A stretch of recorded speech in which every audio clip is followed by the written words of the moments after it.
يمكنهم شايلين هذا في الاثنين، يمكنهم شايلين هذا. لا لا يمكن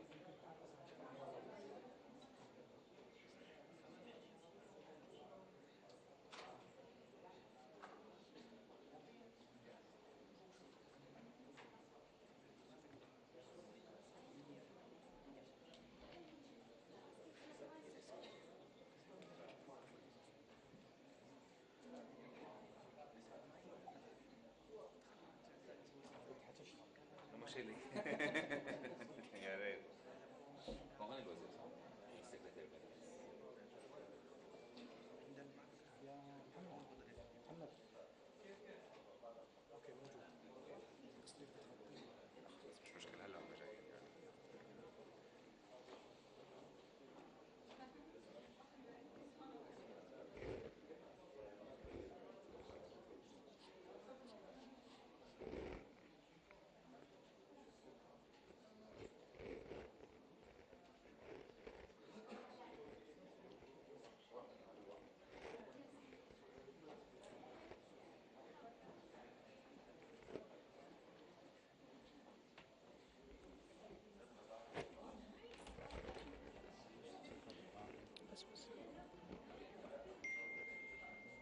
بس هو طبعا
اسماء زي كيف انتوا عارفين اسماء؟ بتعرفوا مين اسماء التاني اللي حكيت وزير من عندكم؟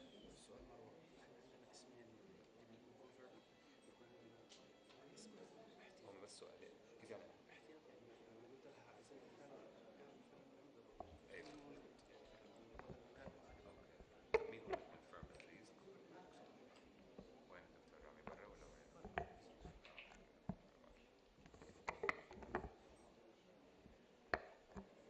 شو بصير لو انا فاجأتهم؟ انا سألت السؤال مش غيره.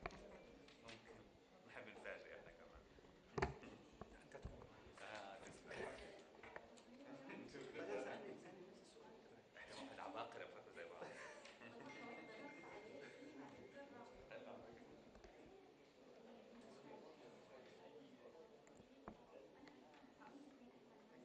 ليش بتوقع هاي؟ كنا نفسي الأحمر. ممكن مروة تسأل السؤال أنت وحظك. بس في اورنجي جنبه. الاورنجي هاي مفاجأة. لا الاورنجي خلاص اخذ نصيب. خلص 17 دقيقة.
check one.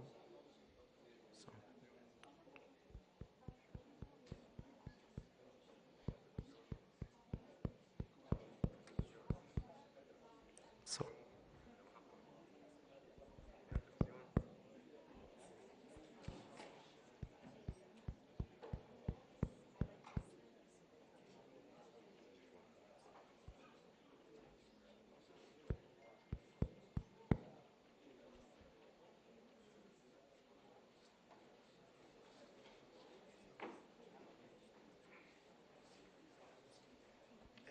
جاهزين مرة كل شيء جاهز معك. أول شيء هذا يجي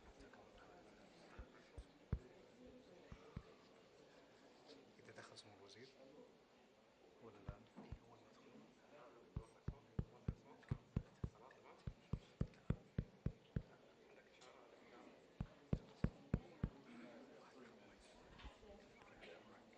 ما حد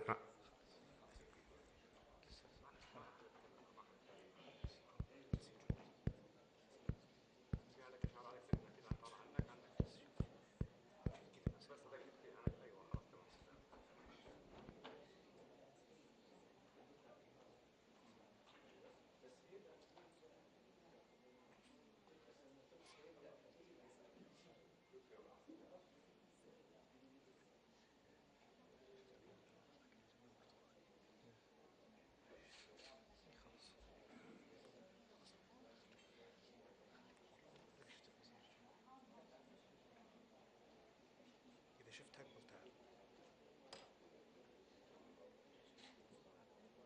مساء الخير جميعا، حياكم الله. بس لو تقفلون كافة الجوالات إذا سمحتم. يلا. Could you please turn your phones off? The press conference is coming.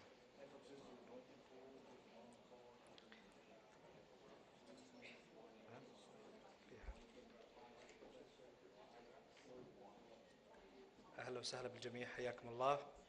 والآن سيبدأ المؤتمر الصحفي لسمو وزير الخارجية ومعالي وزير الخارجية الأمريكي أنتوني بلينكن. نعمل إغلاق الهواتف مرة أخرى. Could you please turn your phones off?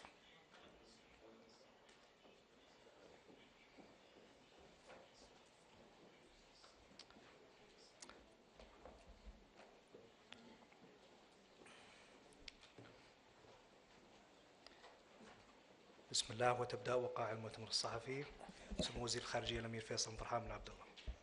السلام عليكم ورحمة الله وبركاته. في البداية أود أن أرحب بمعالي وزير الخارجية الولايات المتحدة الأمريكية السيد أنتوني بلينكن، وكذلك أعبر عن ترحيبي الكبير بوزراء خارجية ورؤساء وفود الدول الأعضاء والمراقبين الذين حضروا اليوم. كما أود أن أرحب أيضا في هذا المكان بانضمام جمهورية توغو للتحالف ليصبح عدد الدول الأعضاء فيه 86 دولة ومنظمة، وباعتباره أكبر تحالف دولي لمواجهة هذا التنظيم الإرهابي. خلال اجتماعاتنا اليوم ناقشنا سبل إعادة الاستقرار في الأراضي المحررة من تنظيم داعش في سوريا والعراق باعتبارها من ضمن قائمات أولويات لدى التحالف، وأكدنا على أهمية استمرار الجهود في هذا الإطار. كما أكد المشاركون على التزامهم واستمرارهم في الحد من مصادر تمويل الإرهاب ووسائل نشره والترويج. كما تجدر الإشارة هنا إلى ترأس المملكة لمجموعة مكافحة تمويل داعش وجهودها الكبيرة في إطار تنسيق عمل كافة الدول في التحالف للتصدي لتمويل هذا التنظيم.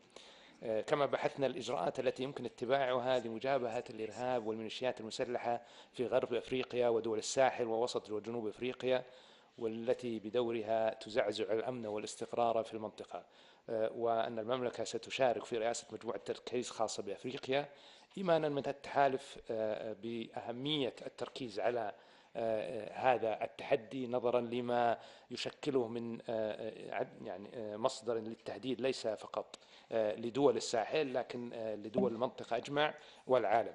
وهنا أود أن حقيقة أثني على هذا التركيز المستجد على التحدي التي تواجهه القارة الأفريقية من الإرهاب، واستشعارنا جميعا في المجتمع الدولي بمسؤوليتنا تجاه التعاون والتنسيق لمجابهة هذا التحدي. كما أود أن أؤكد على أهمية مواجهة التنظيمات الإرهابية في أفغانستان لضمان أن لا تصبح مجددا ملاذا آمنا لهذه التنظيمات. وكذلك مهم أن نؤكد مرة أخرى على ضرورة التزام المجتمع الدولي واطلاعه بأدواره في مواجهة التحديات المشتركة ومن أبرزها الإرهاب، والعمل على توفير البيئة الملائمة لعودة النازحين في سوريا والعراق وإجراء الإصلاحات القضائية لمحاسبة الإرهابيين، وأهمية اطلاع الدول الغنية بمسؤوليتها تجاه عودة مواطنيها من مناطق النزاع وحماية الأجيال القادمة من أضرار هذه الآفة وتبعاتها. والحقيقة من المؤسف أن لا زال هناك عدد من الدول الغنية، الدول المتقدمة، التي ترفض استعادة مواطنيها وترمي بهذا العبء على دول المتأثرة الأكثر تأثرا بالإرهاب. المملكة تقوم بدورها وتستعيد كافة مواطنيها من مواقع الصراع، ونحن مستعدون أن نساعد من يحتاج فيما يتعلق بإعادة التأهيل والانخراط في المجتمع، لكن الدول كافة عليها مسؤولية تحمل ما قام به مواطنوها وأن يستعيدونهم ويرفعون هذا العبء عن الدول المتأثرة. كما أود في هذه المناسبة أن أؤكد على متانة العلاقة السعودية الأمريكية التاريخية، وما ناقشته مع صديقي توني بلينكن البارحة في لقائنا الثنائي، وكما أيضا تم مناقشته في لقاء سمو سيدي ولي العهد في التشاور في القضايا ذات الاهتمام المشترك لتعزيز الأمن والاستقرار الإقليمي والدولي. واستعرضنا ملفات كثيرة في المنطقة، كذلك أطر التعاون بين بلدينا، وهناك مجال واسع لهذا التعاون، وسنستمر في بحث سبل دعم هذا التعاون لما في مصلحة بلدينا. ختاما أود أن نشير أن وهذه نقطة مهمة الحقيقة، أن المشاركون أكدوا على أن التطرف والإرهاب في كافة أشكاله ومظاهره يجب أن لا يرتبط بأي دين أو جنسية أو مجموعة عرقية، وأن لا يكون عذرا لاتخاذ أي إجراءات أو أي تفرقة أو أي عنصرية تجاه أي مجموعة عرقية، وأن لا يكون المسلمون عرضة للمضايقات مجرد لأن بعض الفئات ربما انتهجت نهجا مخالفا، وهذا ينطبق على جميع العرقيات. شكرا، وأعطي الكلمة للسيد توني بلينكن.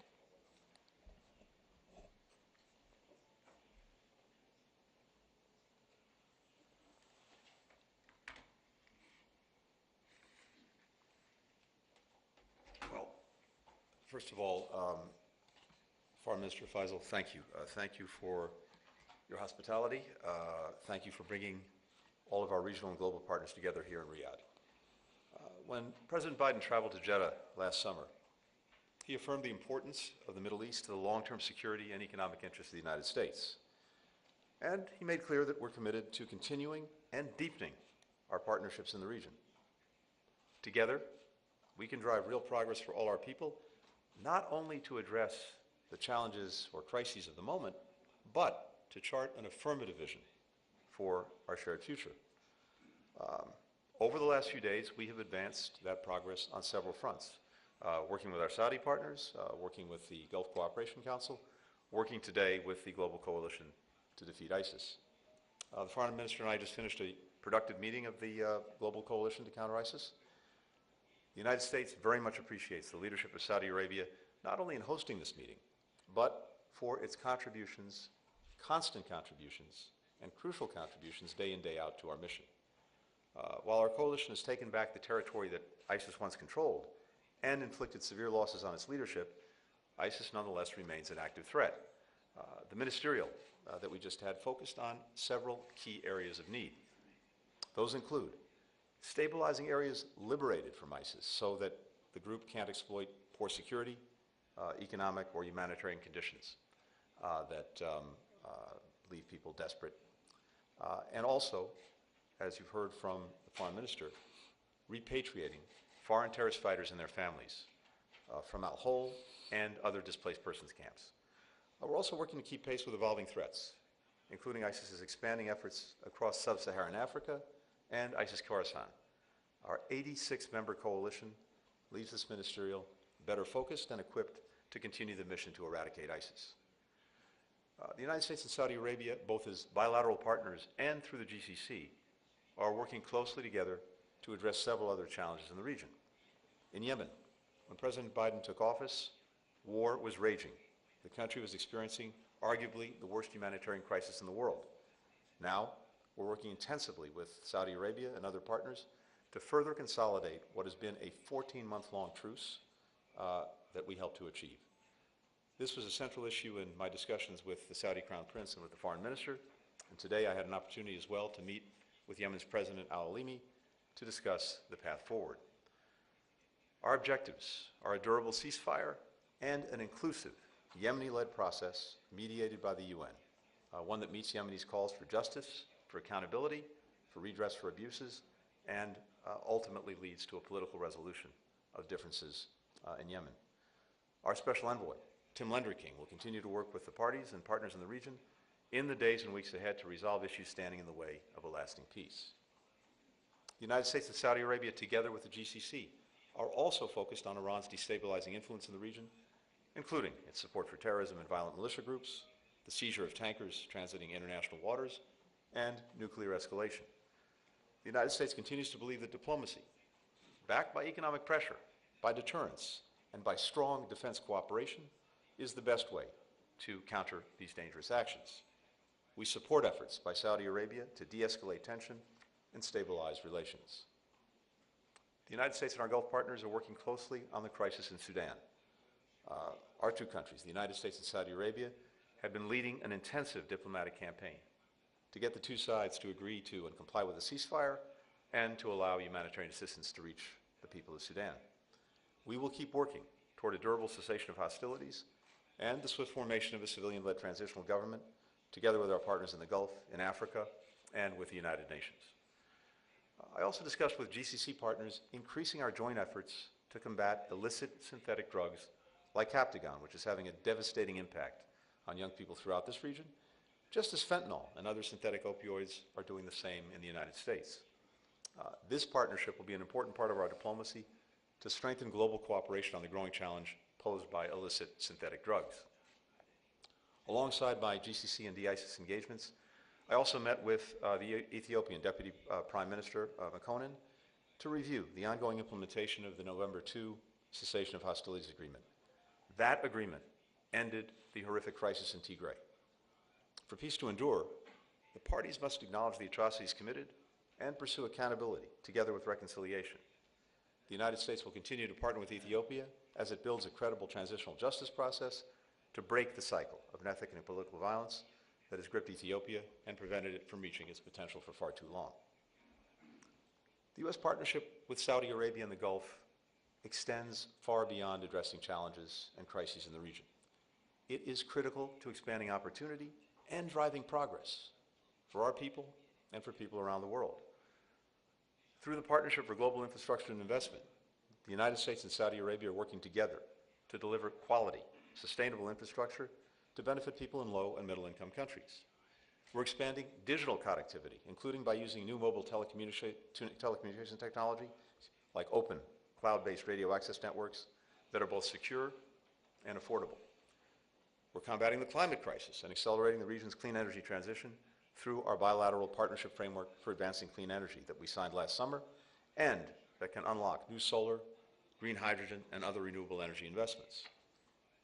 A key part of our strategy to advance a more prosperous, stable, and secure region is regional integration and de-escalation.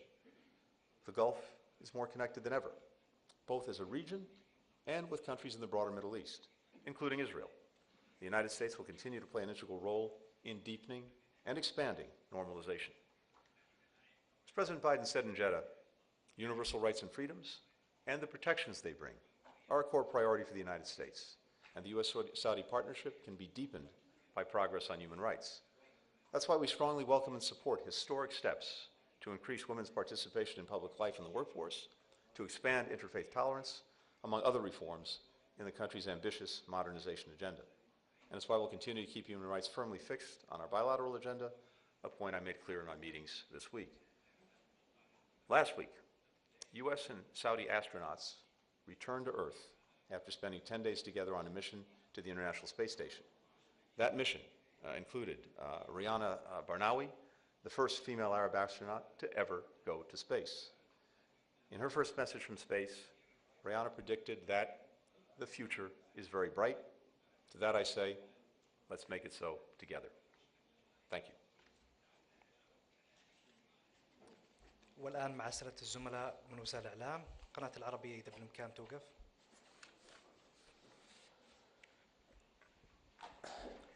سمو وزير الخارجية السعودي الأمير فيصل بن فرحان، هل التهديدات اليوم التي يشكلها تنظيم داعش في بعض دول أفريقيا هو ما دفع الإعلام بانضمام السعودية لرئاسة مجموعة التركيز المعنية بالشأن الأفريقي لمواجهة التنظيم؟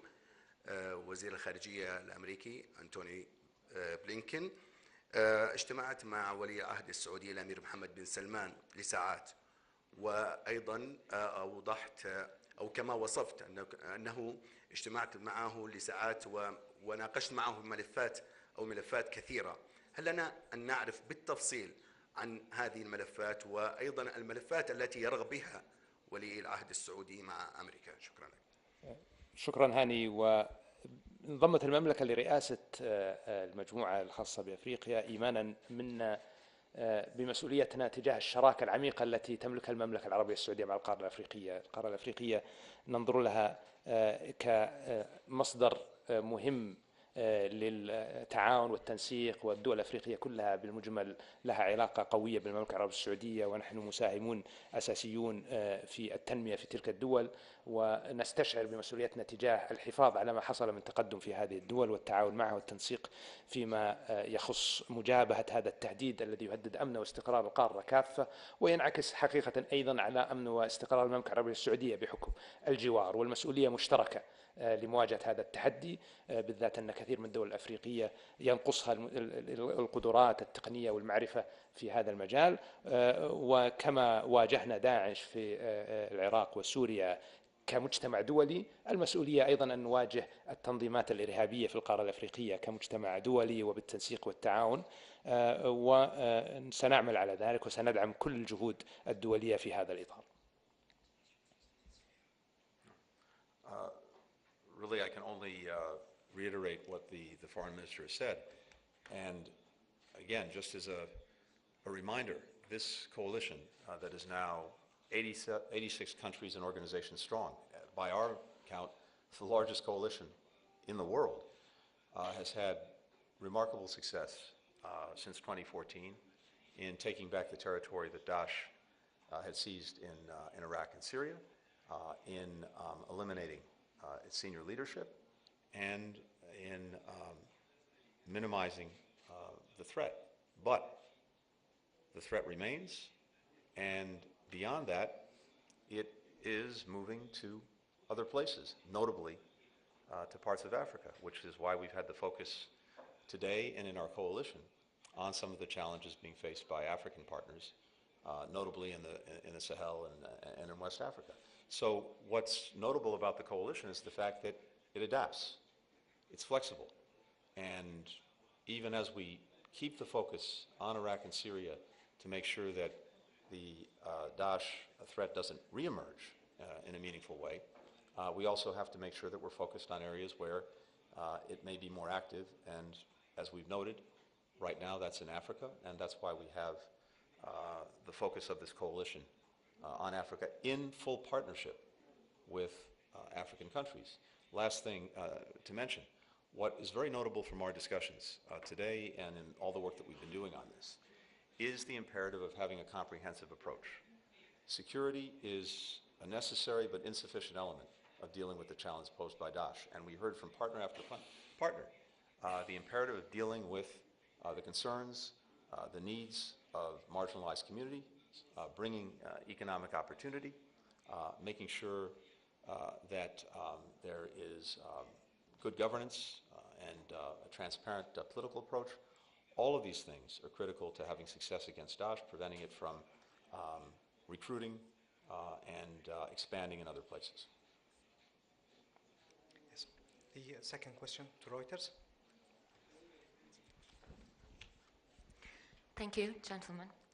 Mr. Foreign Minister, Your Highness, is Saudi Arabia seeking US support to develop its own civil nuclear program in exchange for normalizing ties with Israel, like it's been reported? And would you say that that is a non-negotiable condition for you to normalize? And then separately, Saudi Arabia in recent years has carried out many reforms, but rights groups also report increased repression. What is your response to that? And how big of a pressure do you face from your American counterparts on this issue? Mr. Secretary, you discussed with Saudi Crown Prince the normalization issue. What progress can you report? How feasible is such a deal given concerns that it might accelerate an arms race with Iran? And on human rights issues, I'm wondering if you were able to receive any assurances from the Crown Prince towards the release of political prisoners and any US citizens who are subject to travel bans. Thank you. Thank you very much. First, on the issue of nuclear cooperation, it's no secret that we are developing our domestic civilian nuclear program. We would very much prefer to be able to have the US as one of the bidders for that program. There are others that are bidding, and obviously we would like to build our program with the best technology in the world, and that will require a certain agreement to be in place. We have differences of opinion on that. So we're working on finding a mechanism for us to be able to work together on civilian nuclear technology, but we intend to move forward on that program. Normalization, I have said before, and it's quite clear that we believe that normalization is in the interest of the region, that it would bring significant benefits to all, but without finding a pathway to peace for the Palestinian people, without addressing that challenge, any normalization will have limited benefits, and therefore I think we should continue to focus on finding a pathway towards a two-state solution, on finding a pathway towards giving the Palestinians dignity and justice, and I think the US has a similar view that it's important to continue on those efforts. You asked about human rights, you asked about reform, and I think it's well known that we have gone through a significant reform progress in the kingdom. What we do in the kingdom, we do based on our assessment of what's in the best interest of our country, and is driven really by the needs and desires of the Saudi people. You have had a few days here. I hope you have been able to see the significant changes happening in the kingdom. However, we are always open to having a dialogue with our friends, but we don't respond to pressure. When we do anything, we do it in our own interests, and I don't think that anybody believes that pressure is useful or helpful, and therefore that's not something that we are going to even consider. But the priority, as I said, is achieving the goals that we have for our country. We are very focused on building a pathway towards a sustainable prosperity for the Saudi people, and I encourage you and anyone who has an interest and has a curiosity about it to spend some time in the kingdom, to interact with the people of the kingdom, and make your own judgment and your own assessment. Thanks, Mara. On the normalization question, first, as you know, we fully support Israel's integration into the Middle East. And from day one, we have been working both to deepen some of the existing agreements and also expand them to other countries. That includes Saudi Arabia. I think this would be a very important step forward, and it would certainly be a priority and is a priority for us. Integration is good for the region, for all concerned, and we will continue to pursue it. We discussed it here, and we will continue to work at it, to advance it in the days, weeks, and months ahead. On the question of U.S. citizens and human rights more broadly, let me just say this. First, human rights are always on the agenda for the United States. It's who we are. And indeed, I discussed human rights in my meetings with our Saudi counterparts over the past few days, and also made clear that progress on human rights strengthens our relationship. We will continue to underscore, both publicly and privately, the importance that we place on human rights and fundamental freedoms. There's something else that's very important, and the foreign minister alluded to it. Saudi Arabia has embarked on a major effort, a historic effort, to modernize its economy, to modernize its society. And part of that is going to be attracting to Saudi Arabia the best talent from around the world to visit, to pursue education, to invest, to partner, to work alongside Saudis. In our judgment, Vision 2030, as this initiative is called, will be a much more successful effort if Saudi Arabia is the most attractive place possible for people around the world to come to. And so I think it's on its own merits and in Saudi Arabia's interests to continue to pursue this modernization, including the expansion of human rights. With regard to American citizens, as you know, and as you've heard me say many times, the welfare, the security of American citizens everywhere around the world is my number one priority and responsibility, and that's the focus of the Department of State as well. We continue to advocate on behalf of individuals to the greatest extent possible. I had the opportunity to raise specific cases, and beyond that I won't go into details. سكاي نيوز عربية إذا بالإمكان. السلام عليكم، محمد المحمود من قناة سكاي نيوز عربية.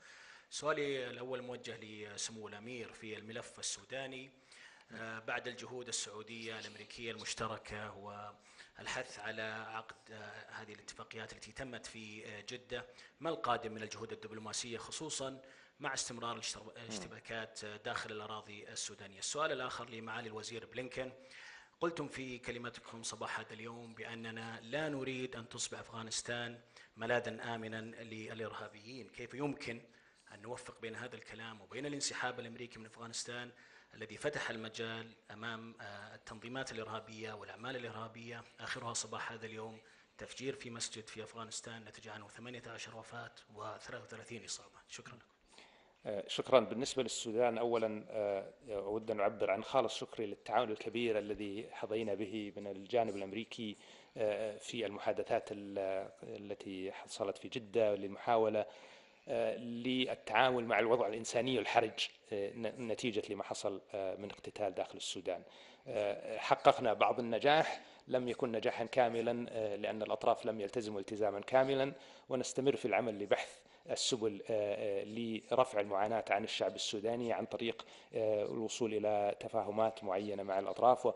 وهناك بوادر إيجابية حتى اليوم في المحادثات، قد نصل إلى هدنة أخرى مع آليات مراقبة أكثر تشددا تساعدنا في تحديد مواطن الخلل أو المخالفة.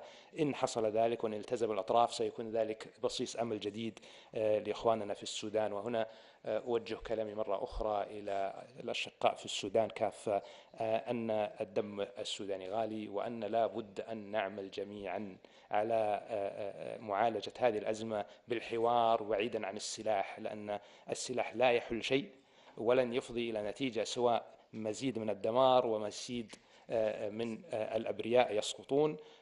فنتجه إلى الحوار، نتجه إلى معالجة الأمور من خلاله، ونمتنع عن تعريض المدنيين إلى الخطر باستمرار هذا القتال، بذات أنه اقتتال في المناطق المدنية. وأنا واثق أن الإخوة في السودان سيتحملون مسؤولياتهم وسيقومون بما يجب لتجنيب المواطن السوداني مزيد من الدمار والخراب. ومرة أخرى سنعمل مع أصدقائنا في أمريكا وكافة شركائنا في المنطقة وآخرون للدفع في هذا الاتجاه.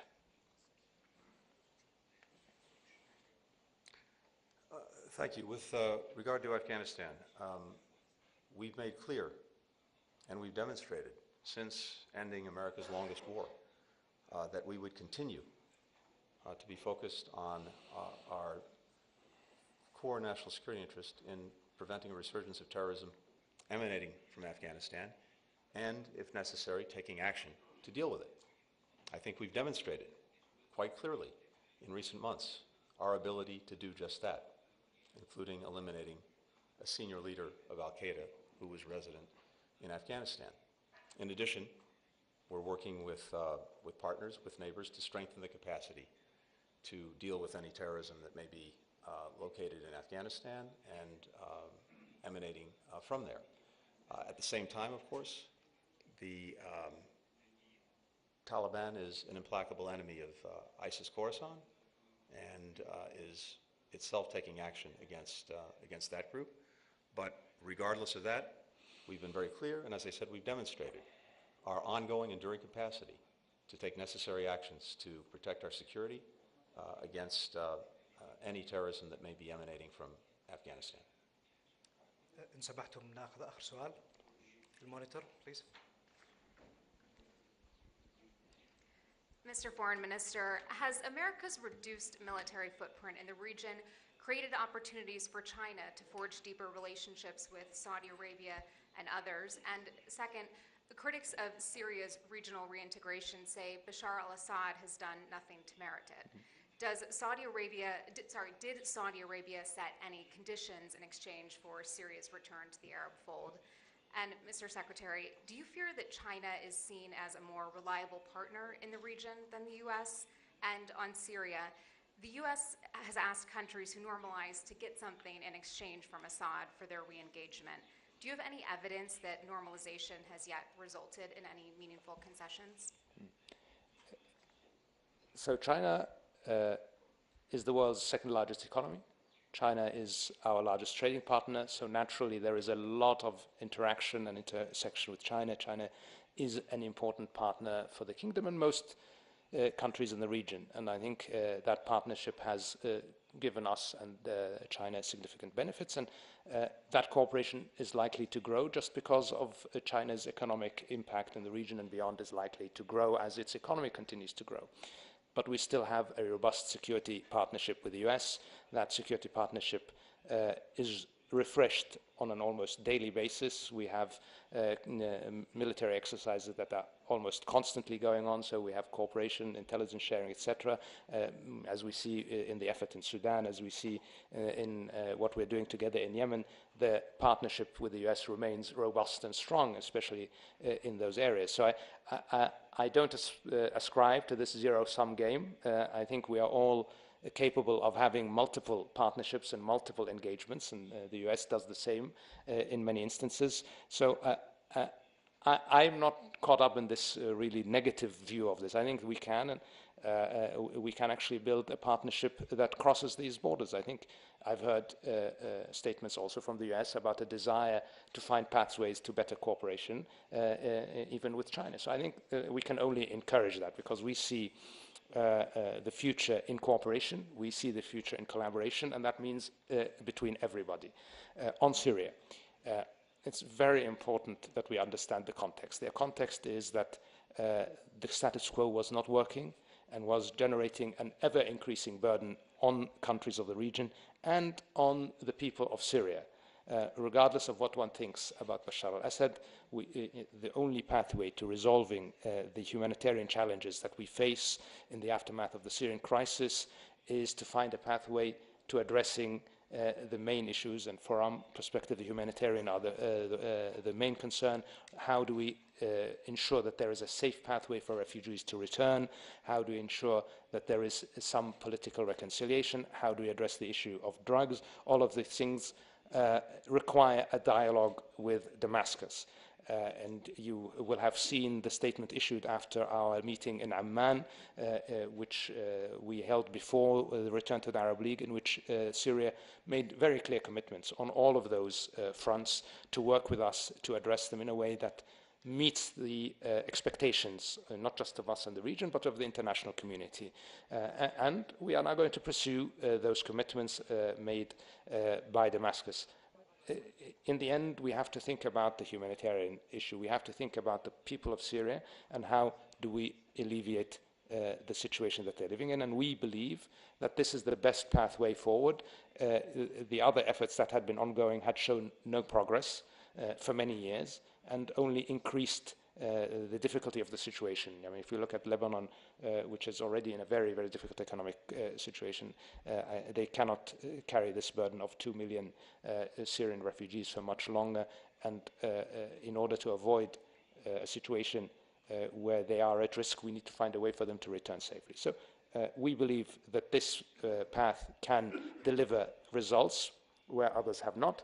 and we will work very closely with the US and others to ensure that that is within the expectations of the international community, including in line with the United Nations Security Council resolutions that are relevant to the situation.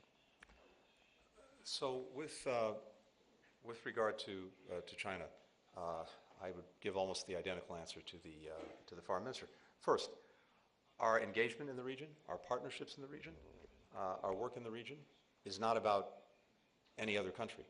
It's about these partnerships and the benefits that we can bring by working together, benefits we can bring to our people, benefits in many cases that we can bring to people around the world. And I described some of those earlier. At the same time, and more specifically with regard to China, we've also been very clear. We're not asking anyone to choose between the United States and China. We're simply trying to demonstrate the benefits of our partnership and the affirmative agenda that we bring in what we're trying to do. In everything that I've heard over the last 2.5 years and over the last 3 days from partners throughout the region, again, many of whom were here in Riyadh, the United States remains the #1 partner of choice for, I think, most countries in the region. With regard to Syria, again, no secret that we did not think that Syria merited readmission to the Arab League, but at the same time, we also see that we have the same goals when it comes to what we're trying to achieve. Now, our position has been very clear. We're not going to be in the business of normalizing relations with Assad, with that regime. It has not earned that step toward recognition, toward acceptance. But because the goals are very much the same, I think moving forward, and as the foreign minister described, we'll see if we can achieve some progress. We all want to reach a solution in Syria that's consistent with the key United Nations Security Council Resolution 2254. We want to expand humanitarian access for the people of Syria. We want to ensure, of course, that ISIS can't reemerge. We want safe conditions for the eventual return of refugees. We want to counter Captagon trafficking, which is doing so much damage in the region. We want to reduce Iranian influence. So what we've heard, and what you just heard again from the foreign minister, is the intent of our partners to use direct engagement with the Assad regime to further demand progress in these areas and other areas over the coming months. Now, I have to admit we are skeptical of Assad's willingness to take the necessary steps, but we're aligned with our partners here on what those steps are and on the ultimate objectives. Thank you very much. Thank you very much. وهنا نختتم وقائع المؤتمر الصحفي. نشكركم أصحاب السمو المعالي. شكرا. Thank you. والشكر لكم جميعا. Thank you so much for joining us here in Riyadh.